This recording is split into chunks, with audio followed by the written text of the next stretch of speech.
안녕하세요. 여러 가지 힘들고 어려운 상황 속에서도 하나님은 우리와 함께 하시고 우리를 보살펴 주신다라는 것을 믿고 힘을 내시기를 바랍니다. 저는 구역교제 3단원을 집필한 안양중앙교회 손재훈 목사입니다. 3단원의 주제는 정체성으로 기독교의 신념과 삶의 방식을 확고히 하는 데 있습니다. 그리스도인은 누구인지, 무엇을 소원하는지, 어떻게 살아야 하는지를 아는 것은 대단히 중요합니다. 성도가 기독교 신앙의 정체성을 분명히 하면 할수록 자신이 하나님 앞에서 어떠한 존재인지를 더욱 분명하게 깨닫게 됩니다. 이 깨달음은 생활의 변화로 이어져 세상에서 그리스도인으로 살아가는데 큰 힘이 됩니다. 3단원에서는 거룩한 공동체, 예수 그리스도를 주로 믿는 공동체, 복 있는 사람, 하나님 나라의 비전을 품은 사람이라는 주제를 갖고 공부하도록 하겠습니다. 구역구제 10과 제목은 거룩한 공동체입니다. 배울 말씀은 출애굽기 19장 1절부터 6절입니다. 새길 말씀은 출애굽기 19장 6절입니다. 너희가 내게 대하여 제사장 나라가 되며 거룩한 백성이 되리라. 너는 이 말을 이스라엘 자손에게 전할지니라. 이를 목표는 첫째, 하나님은 자신의 백성을 사랑으로 돌보시고 인도하신다는 것을 안다. 둘째, 하나님 사랑 안에서 하나님의 소유된 거룩한 백성이 되었다라는 것을 깨닫는다. 셋째, 하나님의 말씀을 잘 듣고 언약을 지키는 하나님의 소유된 백성으로 살기로 결단한다입니다. 삶의 이야기에서는 토미 테러가 쓴 하나님의 관점에 나오는 신분의 힘을 발견하는 것을 소개했습니다. 저자는 적당한 신분을 갖지 못하면 집착과 열정이 있어도 힘이 없다는 것을 백화점에서 만난 한 어린아이와의 만남을 통해 잘 설명해 주고 있습니다. 내 아이인가 아닌가의 문제는 대단히 중요하다는 것을 잘 보여주는 이야기입니다. 이어서 말씀 나누기를 보겠습니다. 이스라엘은 하나님과 언약을 맺음으로 이전과는 다른 존재, 다른 세상, 다른 생활을 해야 했습니다. 바로가 통치하는 애굽에서의 생활과 하나님의 종 모세가 통치하는 광야에서의 생활은 달랐습니다. 이제 이스라엘 백성은 하나님의 언약 백성으로 살아야 합니다. 먼저 거룩한 공동체는 하나님의 사랑을 받습니다. 하나님은 이스라엘 백성을 사랑으로 돌보아 주셨습니다. 애굽 바로의 손에서 구원하셨습니다. 광야 생활할 때에도 보살펴 주셨습니다. 낮에는 구름 기둥으로, 밤에는 불 기둥으로 인도하셨고 마실 물과 일용할 양식을 주셨습니다. 아멜렉과의 전쟁에서 승리하게 하셨습니다. 거칠고 험한 광야였지만 하나님의 사랑으로 살 수 있었습니다. 하나님은 거룩한 백성을 독수리 날개로 업어 인도하십니다. 두 번째, 거룩한 공동체는 그릇된 습관을 버려야 합니다. 이스라엘 백성은 애굽에서의 생활 방식과 습관을 갖고는 하나님의 언약 백성으로 살 수 없습니다. 광야 생활이 힘들기는 하지만 독수리 날개로 업어 인도하시는 하나님을 믿고 의지해야 합니다. 애굽에서의 생활 방식을 버리고 하나님의 말씀을 청종해야 합니다. 하나님의 말씀에 삶의 기준이 되어야 합니다. 셋째, 거룩한 공동체는 하나님의 소유된 백성입니다. 소유라는 것은 소중하게 간직한 보물을 말합니다. 애굽에서 나온 지 3개월 된 이스라엘 백성은 세상 사람들이 볼 때 아무것도 아니었습니다.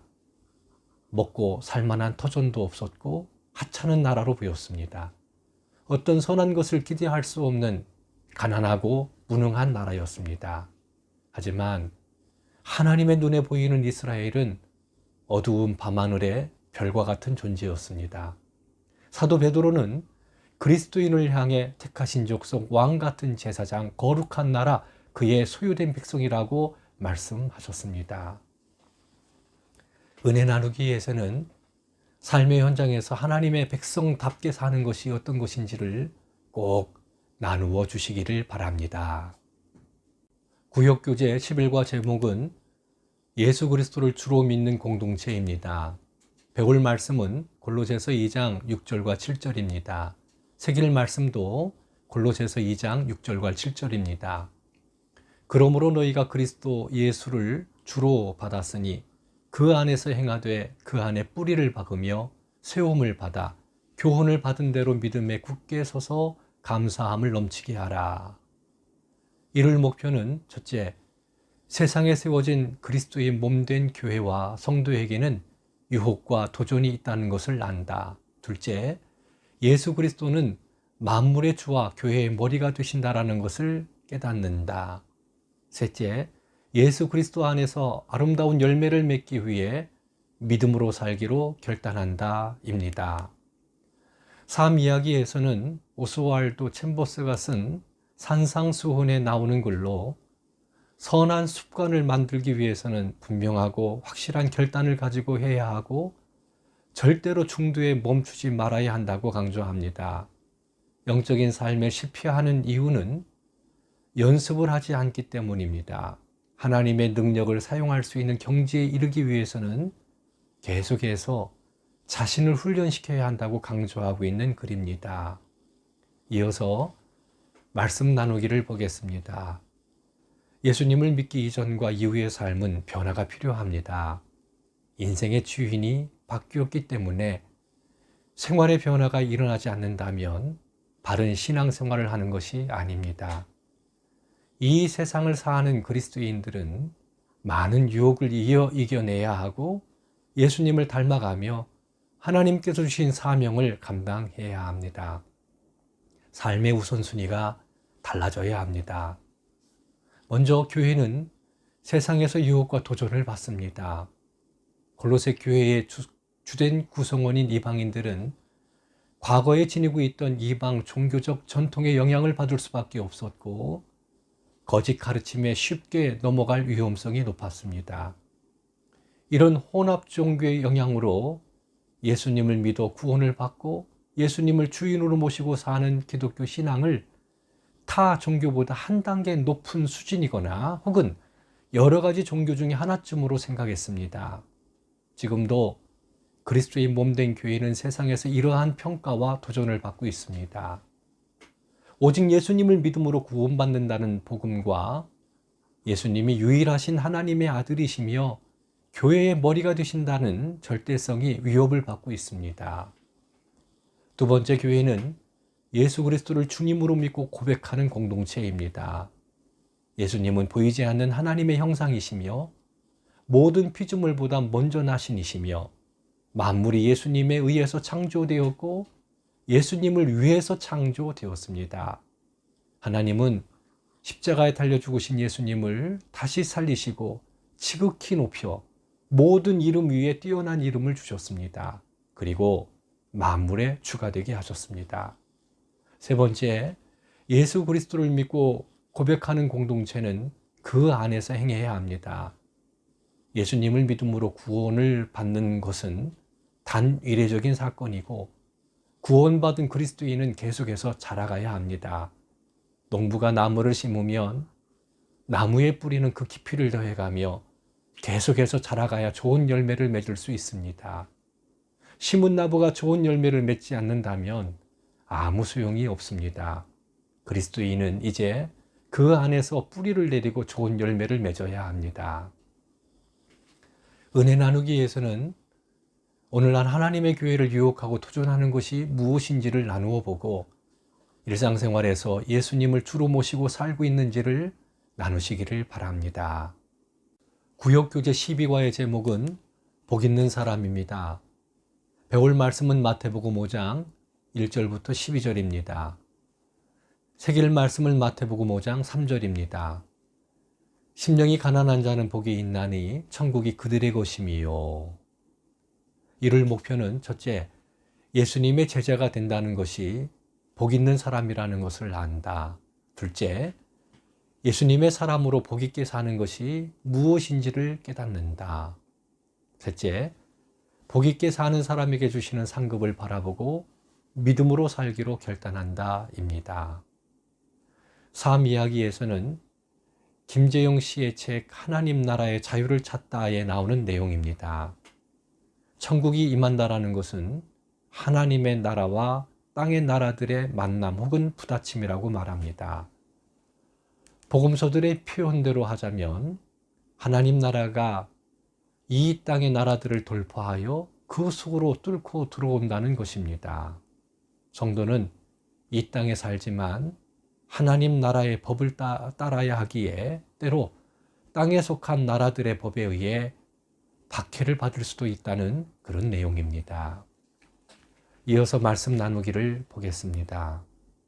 상상수훈에서는 우리가 생각하는 복과는 다른 형태의 복에 대해 말씀하고 있습니다. 결코 복이라고 할 수 없는 가난, 애통, 굶주림, 목마름, 박해, 미움을 받는 사람이 복 있는 사람이라고 말씀하고 있습니다. 우리가 알고 있는 복과는 다른 차원의 복을 말씀하셨습니다. 먼저 예수님을 따르는 사람이 복 있는 사람입니다. 수많은 사람들이 구원자가 되시는 예수 그리스도를 기다렸습니다. 보기를 원했습니다. 가르침 받기를 원했습니다. 예수님의 말씀을 듣던 한 여자가 당신을 뵌 태와 당신을 먹인 젖이 복이 있다라고 말할 때 예수님은 오히려 하나님의 말씀을 듣고 지키는 자가 복이 있다고 하셨습니다. 예수님의 부르심을 받아 구원받고 주님의 가르침을 받고 산다는 것은 복 있는 사람입니다. 두 번째, 하나님의 은혜 아래 살기 때문에 복 있는 사람입니다.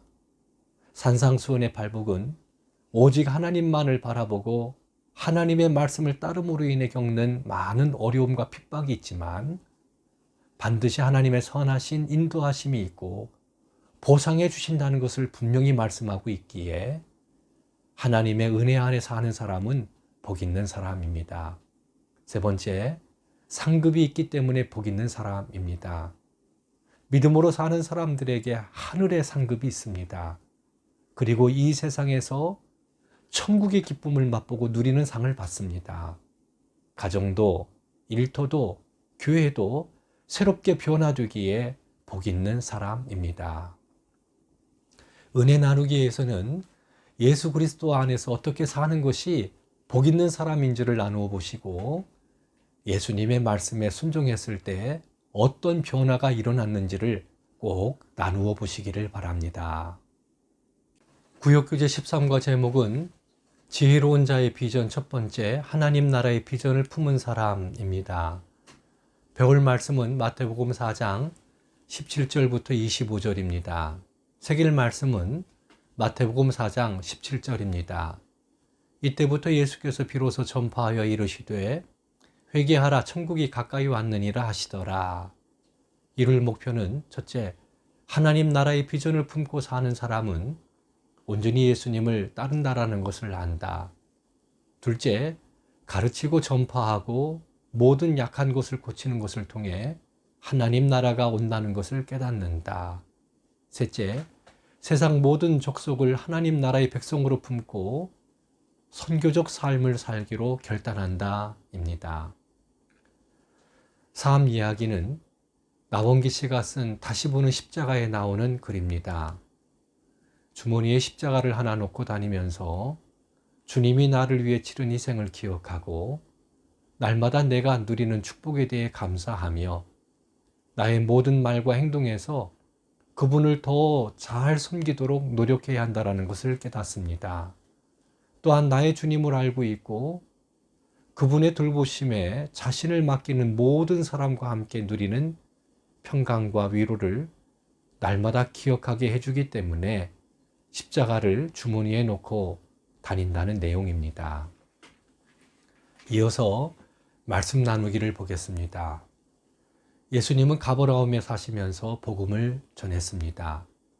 이것은 이사야 선지자가 예언한 대로 흑암에 앉은 백성이 큰 빛을 보았고 사망의 땅과 그늘에 앉은 사람들에게 빛이 비치었다는 예언이 성취된 것으로 하나님 나라의 비전을 우리에게 잘 보여줍니다. 그리고 하나님 나라의 비전을 품고 사는 성도들이 어떻게 살아야 하는지를 가르쳐 줍니다. 먼저 하나님 나라의 비전을 품은 사람은 온전히 예수님을 따르는 사람입니다. 예수님의 부르심을 받은 제자들은 즉시 모든 것을 버려두고 예수님을 따랐습니다. 흑암에 앉은 백성과 사망의 땅과 그늘에 앉아있는 사람들을 구원하여 살리는 일이 중요한 것만큼 그 일을 감당해야 하는 제자들은 온전히 예수님을 따르는 사람이어야 합니다. 적당히 일정한 거리를 두고 예수님을 따르면서 하나님 나라의 비전을 위해 살 수는 없습니다. 그것은 불가능합니다. 두 번째, 하나님 나라의 비전을 품은 사람은 가르치고 전파하고 섬기는 사람입니다. 예수님은 사람들 곁으로 찾아가셔서 가르치시고 천국 복음을 전파하시고 모든 병과 모든 약한 것을 고쳐 주셨습니다. 한 손에는 복음을 들고 다른 한 손에는 사랑을 들고 나아가 구체적으로 섬기며 복음을 가르치고 전했을 때 구원을 주시는 하나님의 능력이 나타났습니다. 치유와 회복이 일어났습니다. 사람의 영혼이 구원을 받았습니다. 세 번째, 하나님 나라의 비전을 품고 사는 사람은 모든 사람을 품고 선교적 삶을 사는 사람입니다. 마태는 유대인을 포함하여 이방 사람까지도 예수님께 나왔고 예수님께 나온 사람들은 모든 병에서 고침을 받고 복음을 듣고 믿음으로 반응했다고 증언하고 있습니다. 이것이 하나님 나라의 비전입니다. 이 비전을 품고 사는 사람들은 가족 이기주의의 벽을 넘어서야 합니다. 냉민족 우선주의의 벽을 넘어서야 합니다. 그리하여 하나님이 사랑하신 세상 모든 사람들에게 나아가야 합니다. 은혜 나누기에서는 하나님 나라의 비전을 위해 어떤 실천을 하고 있는지를 나누어 보시기를 바랍니다. 또 요즘 누구에게 복음을 전하고 있는지 꼭 나누어 주시기를 바랍니다. 3단원에서는 전책성이라는 주제로 그리스도인은 어떤 존재인지, 그들은 무엇을 위해 사는 사람인지, 그리고 어떻게 살아야 하는지를 살펴보았습니다. 우리의 연약함을 도우시는 성령님의 은혜가 함께 하셔서 하나님의 기쁨이 되는 삶이 되시기를 바랍니다. 사랑하고 축복합니다.